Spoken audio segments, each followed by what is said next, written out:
taking a second wife or plural marriage, would that require the consent of the first wife if he's taking a second wife, the first and the second wife if he's taking a third, and so on? No. The validity of the marriage does not rely on the consent of the wife. Yet, there are some very firm and important terms and conditions that should be met, such as, number one, al-ba'a, to be able to support both wives financially and to be able to fulfill their rights in bed. That is the meaning of al-ba'a, both the physical and the financial means.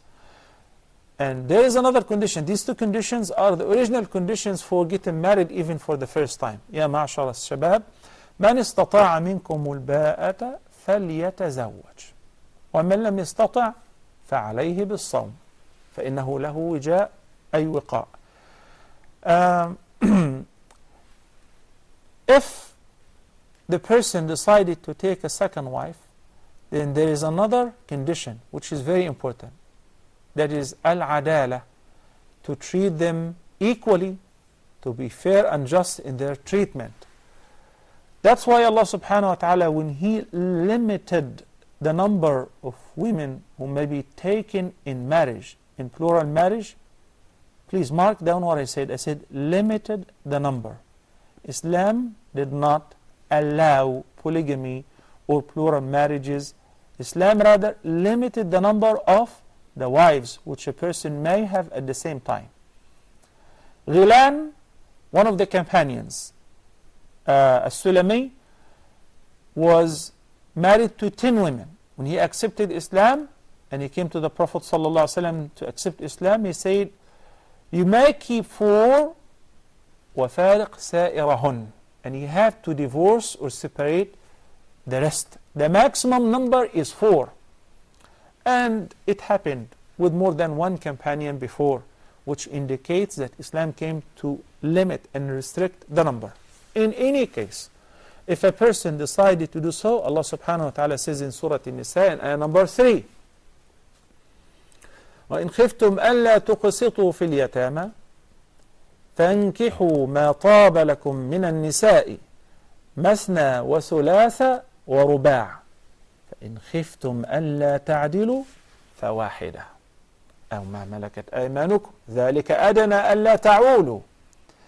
The ayah says that if any of you have orphans, female orphans, girls, whom you're raising, this orphan is not your daughter. Now she grew up and you want to marry her, you got to pay her her rights exactly like every other girl who has a big family and so on.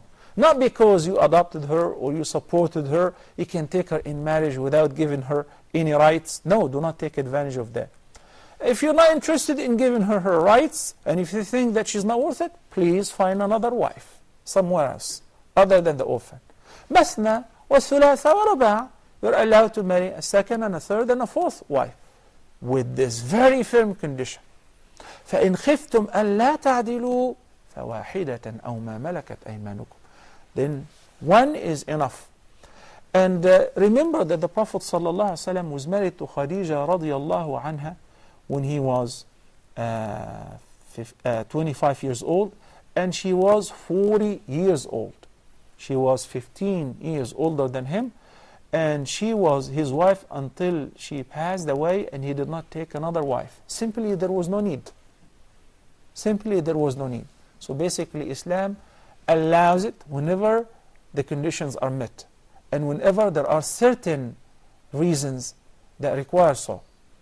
I put a post on my Facebook page pertaining the story of the kid whom I have seen in Ramadan, and I have got a lot of comments and likes and shares on it. And this kid was very intelligent, mashallah, la quwwata illa billah. I liked him so much.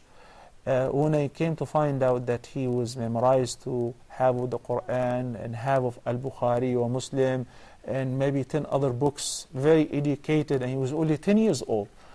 And he said, can I be your friend? I said, of course, I would love to be your friend. He was so intelligent and outspoken. Then I wanted to thank his father for the way he raised his son. I said, where is your dad, Habibi? He said, Well, my dad has passed away. So I was actually shivering and I felt like I want to cry. So I hugged him tight and I said, from now on, you're my best friend, and so on. And we kept in touch. I figured out that a single mother, a widow, who is raising all her children like that, who's supporting them, who's taking care of them, financially, emotionally, physically, staying with them at home, doing their homework, the mother is doing all of that. So when somebody looks at a family like this and says, well, I would like to be with the Prophet ﷺ in paradise like these two fingers.